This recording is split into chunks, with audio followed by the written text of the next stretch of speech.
I'm gonna give her a try here. Just let it idle for now. I think this is a pretty good starting tractor, but I can't remember.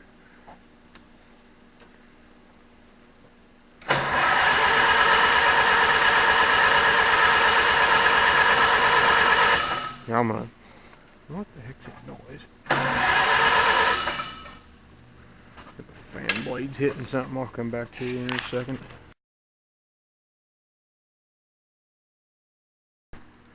Alright, after about the 14th try here, trying to get the thing to start, a had spark, and I thought, you know, it was an air restriction or something maybe. I had checked all that out, like it was, because it was smoke, but it was smoking like it was getting plenty of fuel.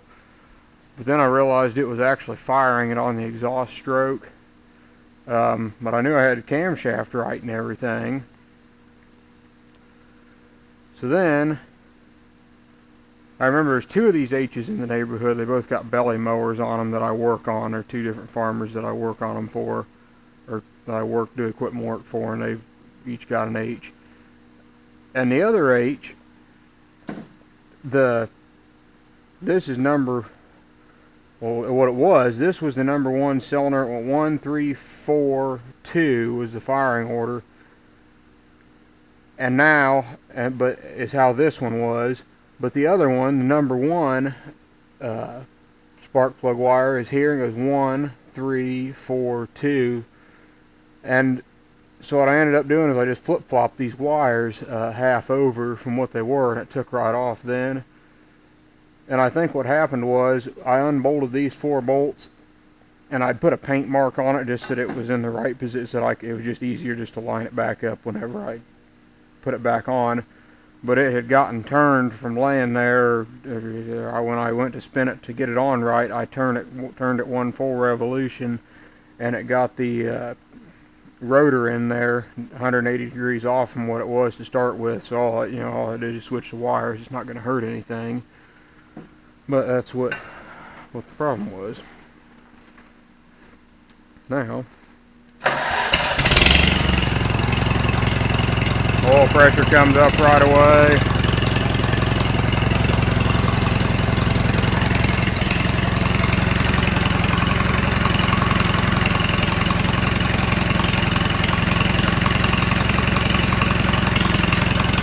About to use a new muffler, but I don't think we're going to do that. First time using my new battery charger there. They had them on sale at Farm and Fleet, and I had some gift cards for Christmas.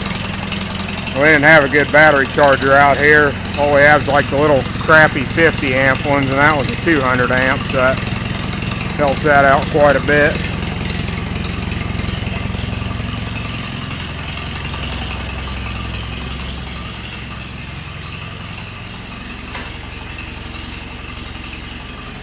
Got the nerve spreader ready to go again, all greased. There's my $872 chain. No, I'm just kidding. It was only $76.50. But number 2060 roller chain is all it is. Then I put this latch on here. It didn't really have anything. We just had it wired shut. I put all that on there while I had it here, and I had to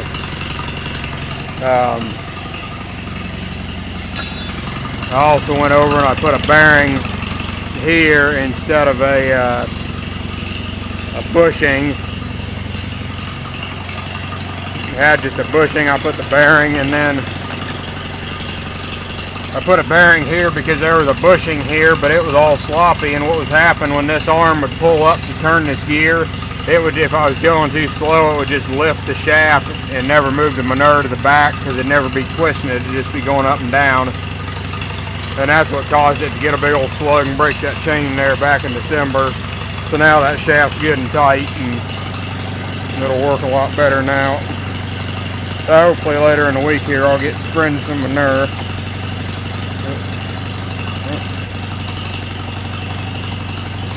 Oh, now I've done it. There we go.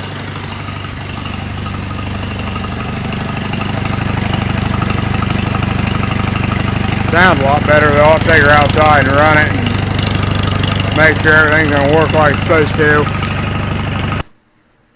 Alright, went out and cut some grass with it, and you can see there, and ran it for about a half an hour, and everything seems alright. So I'm going to top the fluids off and send it home. So thanks for watching the series.